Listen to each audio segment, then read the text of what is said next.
You are about to witness the devastating story of how a small, almost invisible property line dispute exploded into a legal war that saw the reigning HOA president of Shadow Creek Estates publicly shamed, stripped of her position, and eventually forced to sell her multi-million-dollar home at a loss because I, the humble homeowner, simply moved a planter. She thought she owned the street. I showed her I owned the deed. In a final, delicious twist, the responding police officer who witnessed her meltdown couldn't stop himself from laughing, and the camera, thankfully, was rolling the whole time. You won't believe the level of entitlement we're about to expose. Welcome back to Suburban Showdown, the only channel dedicated to exposing entitled Karens and the tyranny of the neighborhood association. This story is pure gold, so hit that like button right now and subscribe to the channel. We are chasing 500,000 subscribers, and every single one of you clicking that button helps us fight the good fight. Share this video with everyone you know who's ever dealt with a bad HOA. Trust me, they need to see this poetic justice. The saga begins with a woman named Bethany the Queen Caldwell. Bethany was not merely the president of the Shadow Creek Estates Homeowners Association.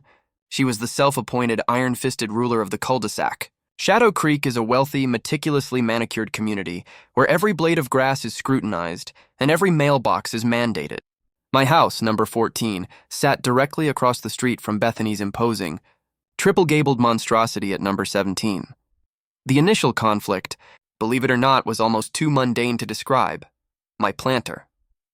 It was a beautiful, custom-built cedar box, filled with vibrant purple petunias, sitting right on the edge of the public sidewalk, a whole 6 inches from the curb, well within all established town and HOA setbacks. However, Bethany, in her infinite wisdom, had a very specific way she liked to approach her own driveway, a long, sweeping arc that required a generous cut across the corner of the street. My petunia planter, she claimed, was an obstruction. The first sign of trouble was a passive-aggressive email, not from the HOA's official channel, but from Bethany's personal address, titled, Urgent, Obstruction Causing Visibility Hazard. It was a masterpiece of corporate speak applied to a flower pot. I replied politely, referencing Section 4.3b of the CCRs, which explicitly permitted decorative elements no closer than 6 inches to the concrete curb line, and cited the town ordinance confirming the setback. Bethany didn't reply to my logic. Instead, 2 days later, I received an official HOA violation notice, signed by the Architectural Review Committee, Bethany Caldwell, Chair, demanding the immediate removal of the unapproved structure. I was given 48 hours to comply or face a $100 per day fine. This was no longer about a flower pot. This was about power. I went to my neighbor, an elderly gentleman who had been on the first HOA board, and he confirmed what I suspected. Bethany had not held an ARC meeting in 3 years, and she was the only person on the current committee. She was using the HOA's authority as a personal intimidation tool. The minor cliffhanger, the moment where I decided this was war, came the next morning. I woke up to find the petunia planter was gone. Not moved, but completely missing. In its place was a professionally printed, laminated sign staked into my lawn that read, HOA property, temporary storage area. She had trespassed, stolen my property, and essentially declared a tiny patch of my front lawn hers. The opening salvo had been fired. The theft of the planter was unforgivable. I immediately filed a police report for petty theft and vandalism, naming Bethany Caldwell as the sole suspect, and sent a certified letter to the entire HOA board, excluding Bethany, detailing her abuse of power, the illegal fines, and the theft. The board, largely composed of busy professionals who had no idea Bethany was operating as a lone tyrant, was suddenly paying attention. But Bethany didn't care. She was completely intoxicated by her own perceived authority. Her next move was an act of pure, unadulterated, HOA-level aggression that still makes my blood boil. Remember the issue was her inability to make a wide, sweeping turn into her driveway? Well, Bethany's property featured a long, semicircular driveway with 2 distinct entry points. Entry A, the one she preferred, which my planter had obstructed, and Entry B, which was perfectly functional but required a tighter turn. Because I refused to apologize or move anything, Bethany decided to weaponize the community's common area. One afternoon, while I was at work, she had a landscaping crew show up and install a massive, decorative boulder the size of a smart car right on the corner of the common area lawn adjacent to Entry B of her driveway. The official excuse was erosion control, but the real intent was obvious. It was strategically placed to force all incoming traffic, including me, to hug the curb so tightly when passing her house that it essentially created a permanent, moving hazard on the street.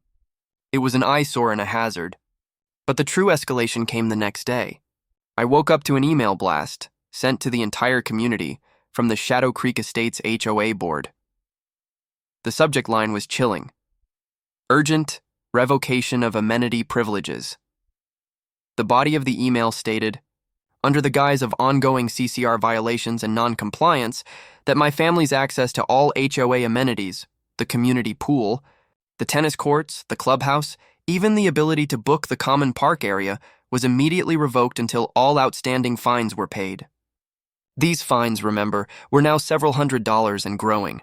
My 10-year-old daughter, who lived for the summer swim team, was suddenly banned from her own team's practices. This was no longer a dispute over a planter. This was an attempt to make my family social pariahs and financially cripple us through an illegal campaign of terror. The outrage was palpable. I had followed every rule, yet my family was being punished publicly. I was helpless, caught in a web of fraudulent fines and illegal amenity revocations by a woman who had unilaterally decided she was above the law.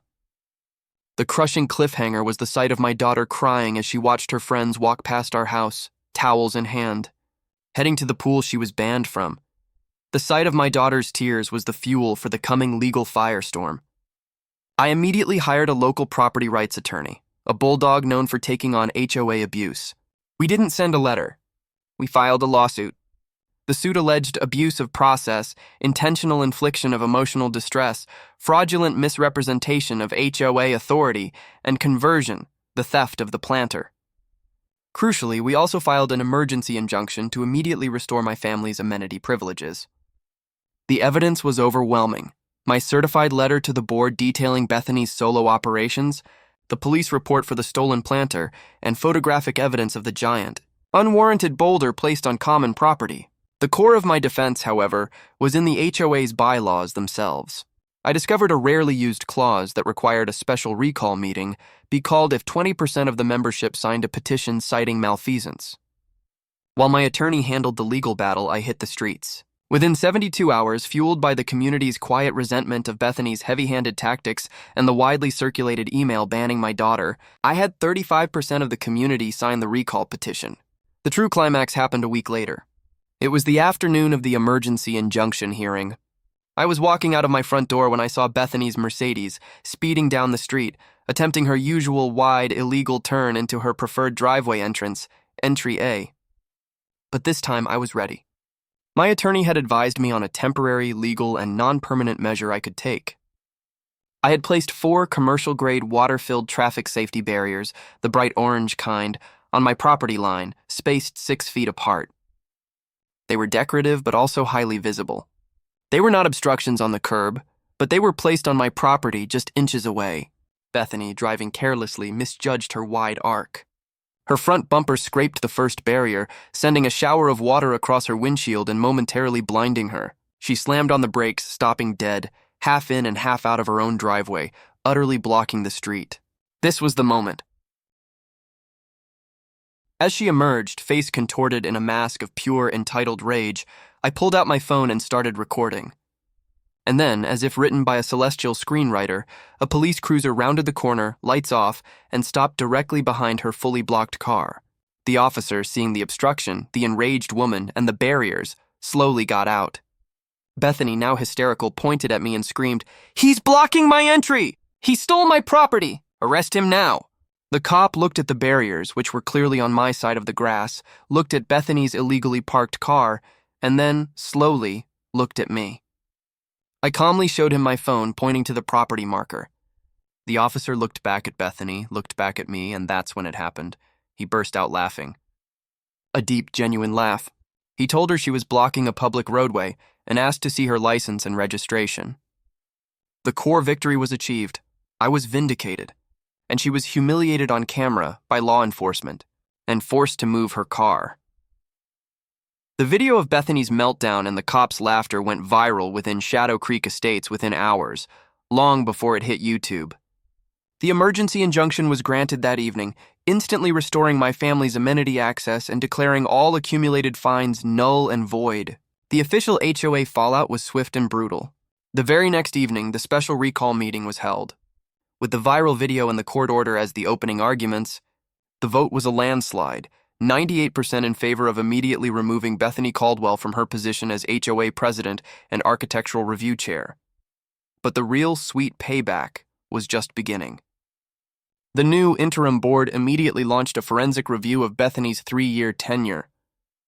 They uncovered a treasure trove of financial impropriety, thousands of dollars in unapproved landscaping costs, including the illegal boulder, unauthorized use of the HOA credit card for personal supplies, and, most damningly, a slush fund of nearly $15,000 in unvoted-on special assessment fines she had levied against a handful of neighbors who had previously crossed her. The new board didn't just ask her to resign. They sued her on behalf of the HOA to recover the misused funds. The fine from the city police for blocking the street was a minor irritant, but the immediate financial consequences were catastrophic for her. The lawsuit was public, and the details were leaked to the local newspaper. Bethany Caldwell, the self-proclaimed Queen of Shadow Creek, was now the local laughingstock, embroiled in a messy civil suit with the very association she claimed to protect. Her husband, a quiet, successful man who had clearly been oblivious to the depth of her petty tyranny, was reportedly furious. The HOA's legal action meant a public lien was placed on her house pending the resolution of the recovery lawsuit. This meant she could not refinance or easily sell the house until the debt was settled. The delicious secondary payback was the boulder.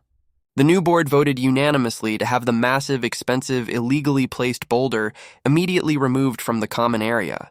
It was moved to the very end of Bethany's driveway, entry B, where it sat like a granite tombstone, a constant physical reminder of her failure. Every day she had to look at her monument to entitlement. The long-term aftermath was the final, satisfying chapter. Bethany and her family did not last long in Shadow Creek Estates. The community had turned on her completely. She was blacklisted, ostracized, and subject to constant, petty, but perfectly legal scrutiny from the new HOA board. Every misplaced lawn gnome, every slightly overgrown shrub led to a polite but firm violation notice sent straight to her. The pressure was immense. The HOA lawsuit was settled quickly, with Bethany agreeing to pay back the full amount plus legal fees, resulting in a 5-figure judgment against her. Combined with the public humiliation and the stress of being the neighborhood pariah, the Caldwells quietly listed their home 7 months later. The final spectacular nail in her coffin came at the house closing. Because the home had been listed with a public HOA lien, and the sale was necessary to pay the judgment, the documents detailing her malfeasance became part of the public closing records. The new buyers, who had done their due diligence, knew exactly who Bethany Caldwell was and why she was leaving. But the final perfect revenge was the planter. Remember my original stolen cedar planter? The police eventually recovered it from the back of Bethany's garage during the execution of a search warrant related to the HOA's suit. It was a little weathered, but intact. I had it repainted and replanted with new petunias. And when the Caldwells finally moved out, and the new owners moved in, I took that original, beautiful planter and placed it back exactly where it belonged, 6 inches from the curb, right at the corner of the street. I even put a small, custom-engraved brass plaque on it that read, "The Boundary Marker, a reminder of justice." It was the ultimate statement. I won the battle, I won the war, and I put my flower pot exactly where I wanted it all along. While the woman who tried to destroy me was forced to flee the neighborhood, the street was finally quiet, and the only laughter heard was mine. And that, my friends, is how you deal with an entitled HOA president. Smash that like button if you think the cops' laughter was the perfect moment of justice. Let me know in the comments below. What was the most shocking thing Bethany did? The amenity ban? The boulder? Or the final beautiful exit? Hit that subscribe button and ring the notification bell so you don't miss the next suburban showdown. We have another epic story coming next week.